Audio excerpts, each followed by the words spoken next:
U.S. Secretary of State Mike Pompeo is in Ottawa today ahead of the G7 summit. Trump's top diplomat is here to discuss a number of key issues with Prime Minister Justin Trudeau and Foreign Affairs Minister Chrystia Freeland.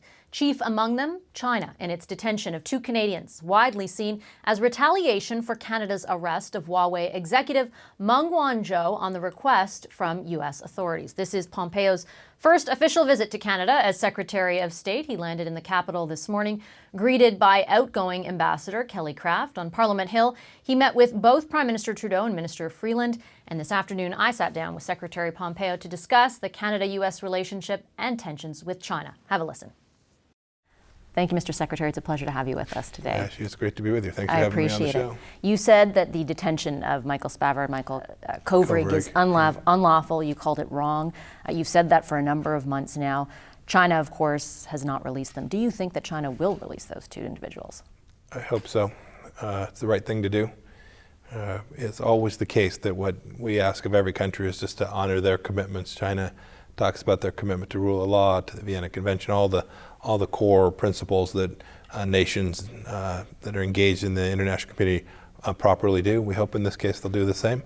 And more importantly than my prediction is the effort that we'll continue to make to see that this issue doesn't go away and that we bring every bit of diplomatic effort to this cause on behalf of these two Canadian citizens. Has there been any reason, based on the responses given to that effort so far, to have that kind of optimism? I'm asking specifically because you said that President Trump, for example, raised the issue with President Xi.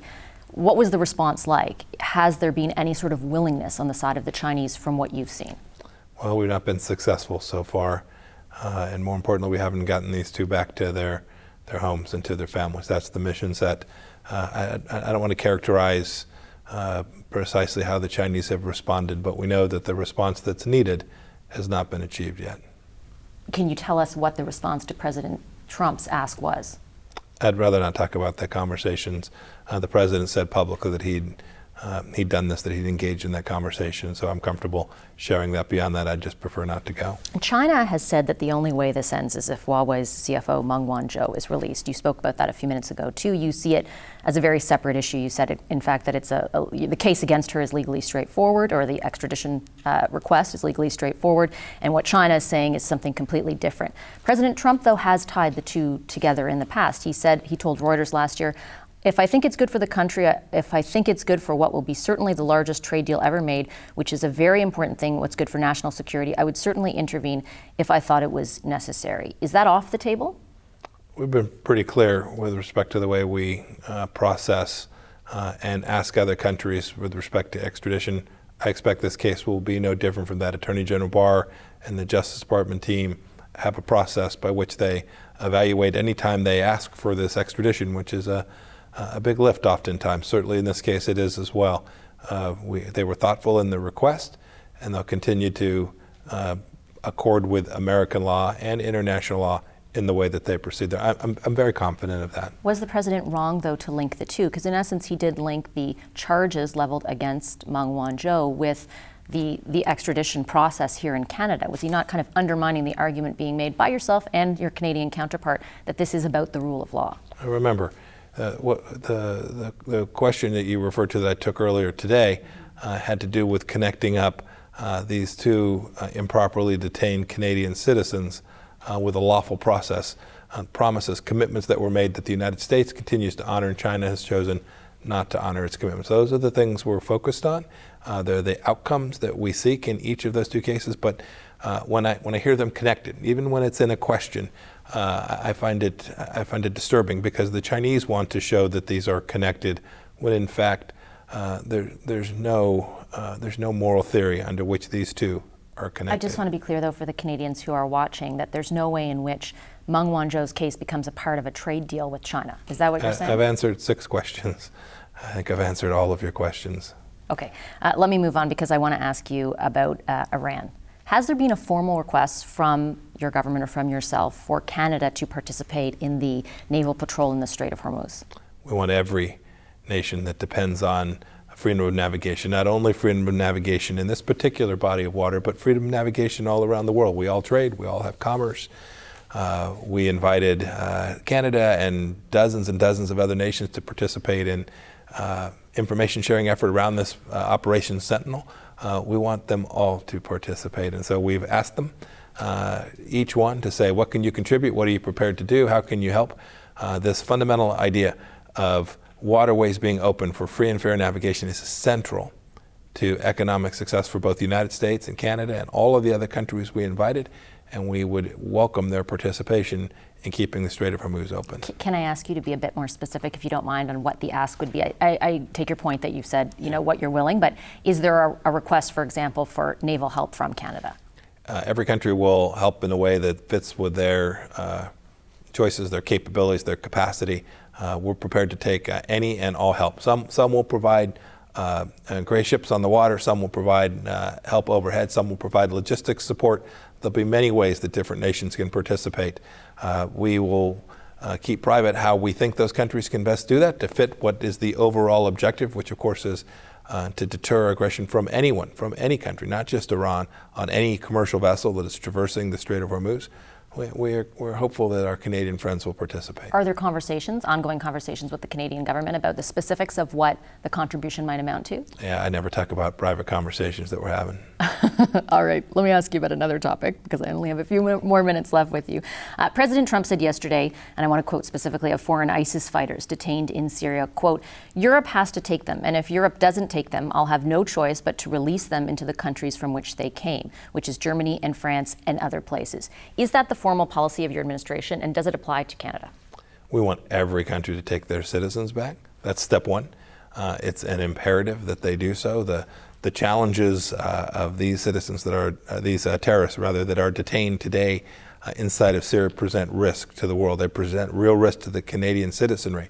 And so there's step one, which is that each country needs to take responsibility for their own citizens that traveled to Syria and fought as terrorists. But there's a broader issue as well, which is there are many that whose origins are unknown, or for whom they're not going to be returned to the country. And we all collectively, Canada included, need to provide a mechanism by which we can continue to detain these people. I don't want your kids, your grandkids, to go have to catch these terrorists again. And the world needs to find a process by which we can collectively continue to detain these known terrorists in a way that is consistent with the rule of law and prevents them from ever rejoining the battlefield. And so that from many countries around the world, I'm confident that were the case that we would not be able to detain them, that they would go back to places like Germany, like France, like Canada. They're facilitated by the United States? They're likely to come home. And we want to make sure that that doesn't happen. Okay, I just want to be clear though, because facilitating sort of a collective process is different than, I'll have no choice but to release them into the countries from which they came. Our efforts are very clear, and we've been clear with the Canadian government. We want them to take their people back. And what has the response been? Because we have asked the question of the Canadian government many times as well, and they're insisting they have no legal obligation to do so. Yeah, we all have an obligation to make sure that the terrorism throughout the world, wherever we find it, is something that we push back against. We've watched Canada do that in important ways. They're leading an effort in Iraq, a training mission today in Iraq. These are important counterterrorism activities. With respect to when we catch a terrorist, every nation has an obligation to make sure that they are not returned to the battlefield. Have you received any assurances from the Canadian government that they'll make those efforts? Yeah, again, I don't talk about private conversations that we've had. Before I let you go, you're heading off to the G7. It didn't end so well last time for the Canadian Prime Minister, who was called by the President weak and very dishonest. What can you tell your allies, and specifically us in Canada, to assure us that this one won't end the same way the last one did? I've been part of lots of conversations. I met with the Prime Minister this morning. We had a great meeting. There's lots of places we work together. There's great things we're doing. We're going to get the trade agreement across the finish line here in the next couple months. That'll be good for the people of both Canada and the United States, and of course Mexico as well. I'm confident that there'll be a successful meeting. All right, I'll leave it there. Thank you very much, Secretary Pompeo. It's a pleasure to have you with us. Thank you, ma'am.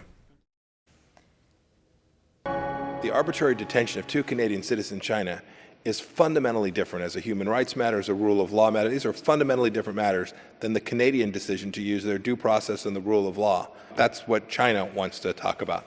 They want to talk about these two as if they are they're equivalent, as if they're morally similar, which they fundamentally are not. I'm not sure if I got your point about Meng Wanzhou quite well. I just wanted to know if you see her as a bargaining chip in the U.S.-China conflict, trade conflict?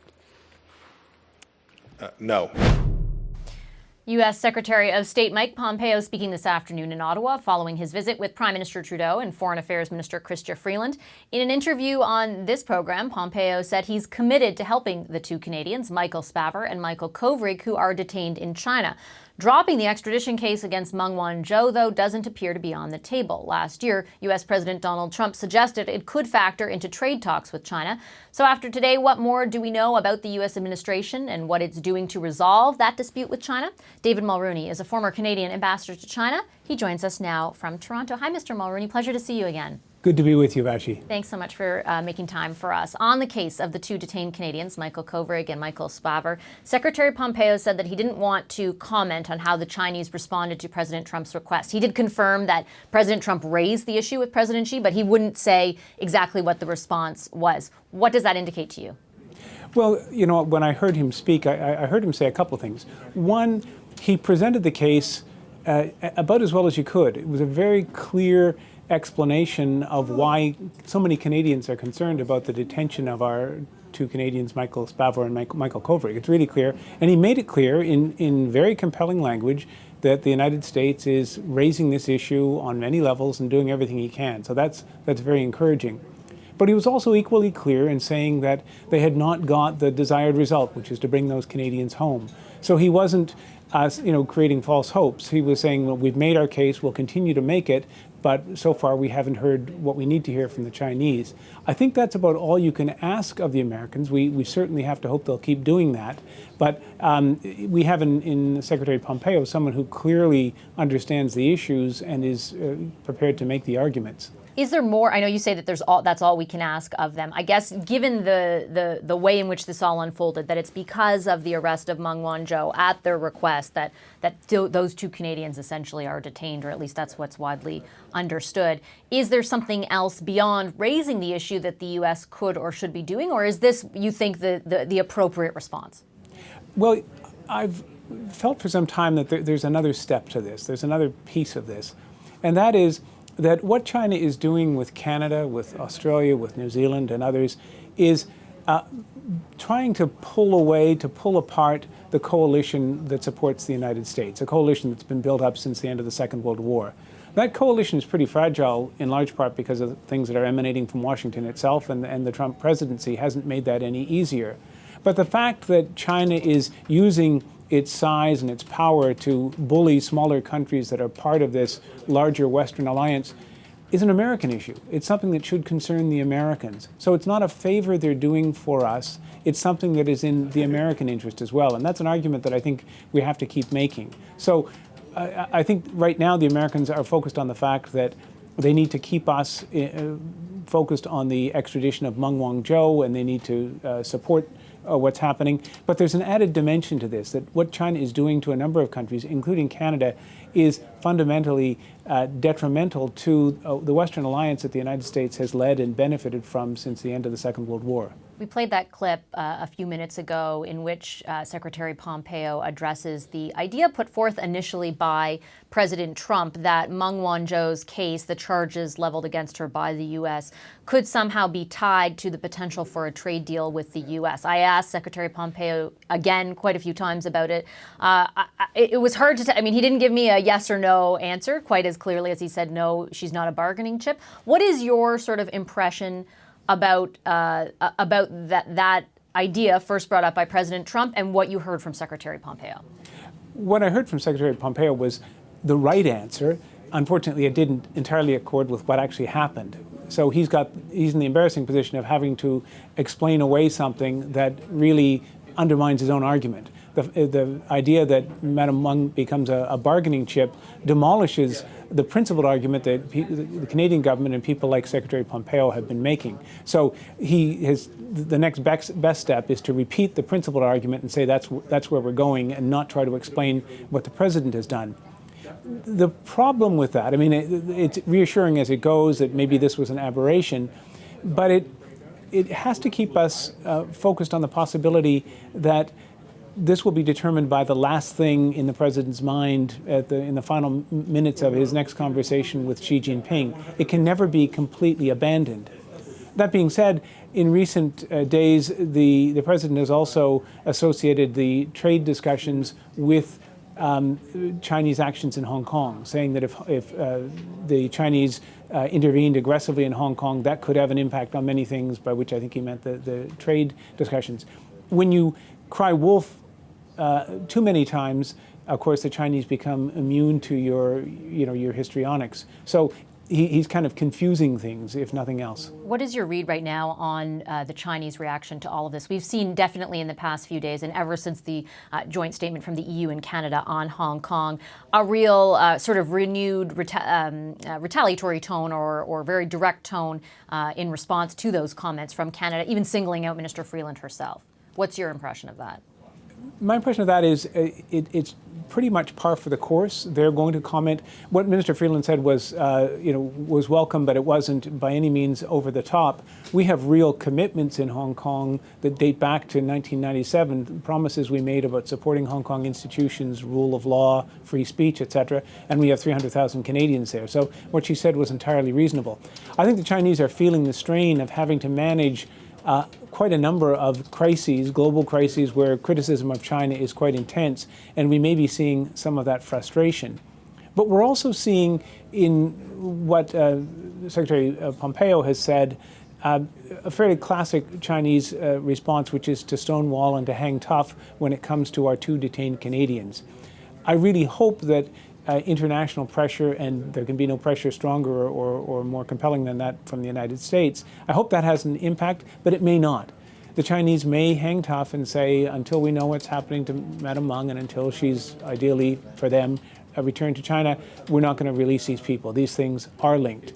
So that signals to us that while securing their freedom is job number 1, we also have to think about a new reality where we're dealing with a country that will do this to us. It's not about getting back to the status quo. It's about how we deal with this country in the future that's doing this to us, that has brought things in Hong Kong to such a pass, to such a chaotic situation, that's doing what it's doing in Xinjiang. It's the same country. So while we have to deal with it, maybe we have to deal with it in new ways. And it's that thinking that I think we need to see from Ottawa sooner rather than later. Before I let you go, a question on Ottawa, because you did tell the Globe last month that you received a call from Global Affairs Canada official, who said he was speaking on behalf of the PMO and told you essentially to clear your comments on China with them. Since then, Minister Freeland has reached out to another former ambassador who also got a call, Guy Saint-Jacques, to apologize and make it clear. He said that he was free to say what he wanted. Someone in their office said that they made an attempt, I guess, to get in touch with you. Have you spoken to Minister Freeland since all that? I haven't. And I read with great interest what she said to Guy. That said, the conversation happened, and as you know, Vassy, in Ottawa, when people don't invoke PMO without a reason, and the reason I think was to put me on notice and to ask me to suggest that I run my ideas through Global Affairs before I make statements. I'm very happy to have conversations with my former colleagues and have done so in the past and would do that, with discretion and confidentiality. This wasn't one of those conversations. And there are also times, I'm not a public servant anymore, where we need to have a diversity of voices. This is a foreign policy crisis.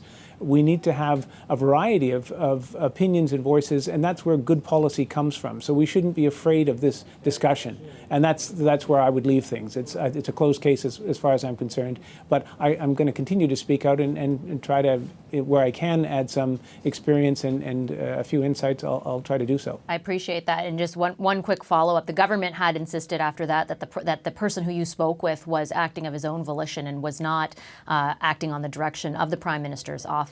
Do you believe that? I don't believe that. It would be a very foolish thing to do. This is someone who is going into a job that I had about 15 years ago, someone I know quite well. I don't think he would call me up out of the blue to try to intimidate me that way. He's someone I have a lot of respect for. He's a good, solid officer. I just don't think that's a likely outcome. So I think the call was made at the behest of PMO. Okay, I'll leave it there. Thank you very much, Mr. Mulroney. I appreciate your time this evening. That's former Ambassador to China, David Mulroney. It's great to be here. Thank you for hosting me here today. I know you're heading off tomorrow for an important set of meetings.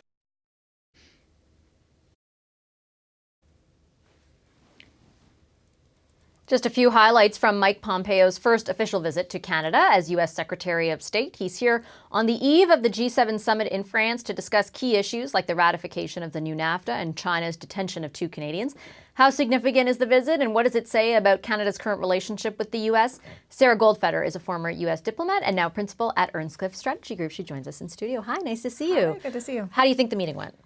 I think it went pretty well. I think as well as could be expected. I think that there's this is not an administration that is necessarily looking forward to the G7 summit. It's not something that they mark on their calendar with with a little star and say, "This, we're looking forward to this meeting." So they're heading off to France, and I think that there is a sense globally that between Trump and Johnson, that there's not going to get not much will be accomplished, and so you have a Foreign Affairs Minister meeting with the Secretary of State in 2 countries that have kind of different value sets on how they see global issues right now.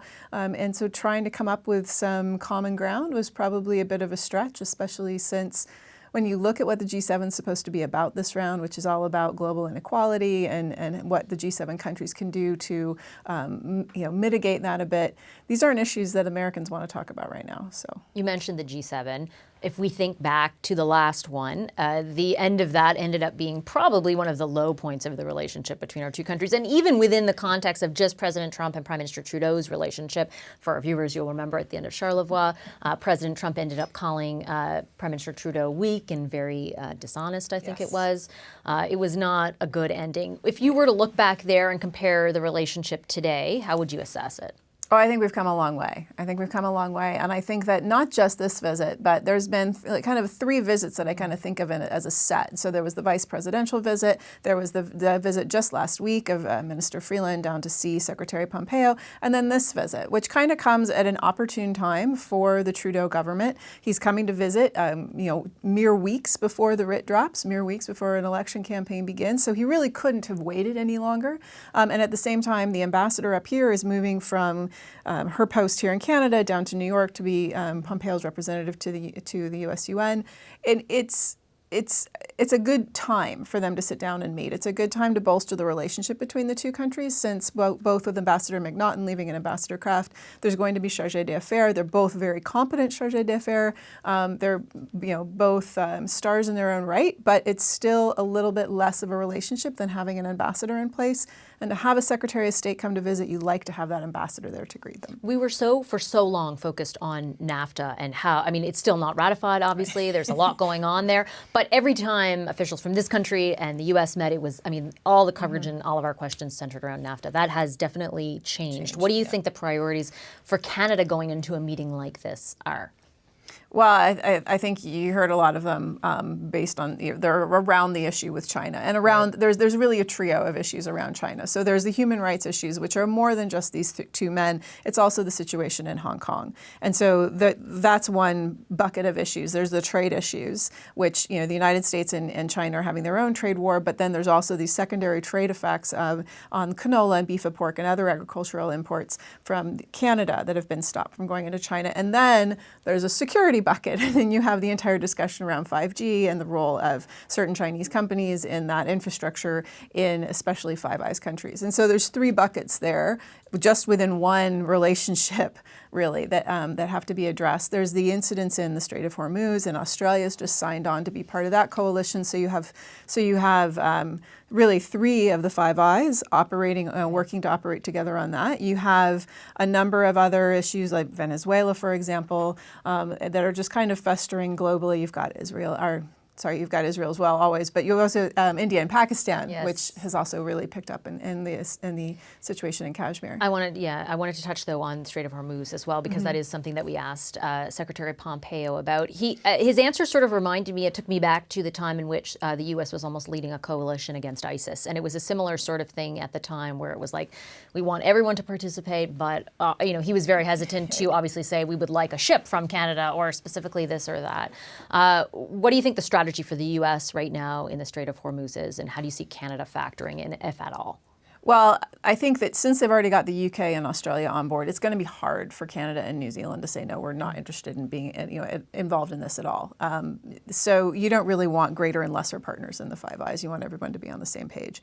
What that support looks like may be very different, and I think that's fair. And that's something that's negotiated between countries, because it might not necessarily be involvement in the Strait of Hormuz. It may be involvement over here so that you can free up some Americans to go do something else, or some Brits or some Australians. So the coalition forming and what each player in that mix does and what they're best suited to do, like, that's a very complicated discussion, and I'm not surprised that he wouldn't discuss that with the media.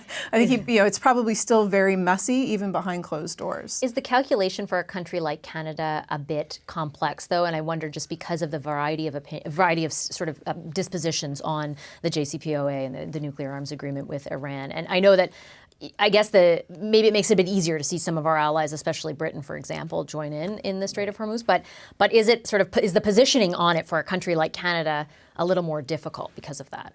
Well, I think the United States has put the world in a rough spot with how the negotiations have gone with Iran, and so things are more volatile there than I think that anyone globally would like to see.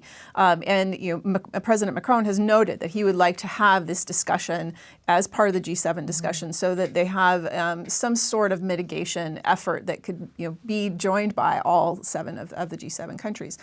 I think that it doesn't matter. I think that in general, it's harder for Canada to commit to doing some of these activities, not just because it's coming into an election and there's a political impact, but because there is a resource impact. And so this is why I say it may be resourcing in other places that comes into this whole coalition. We shall see. Thank you, Sarah. Appreciate it. Thanks for the insight. That's Sarah Goldfeder of Earnscliffe Strategy Group. Hi, I'm Vassy Kapelos, host of Power in Politics. See more of our show by subscribing to the CBC News channel or click the link for another video. Thanks for watching.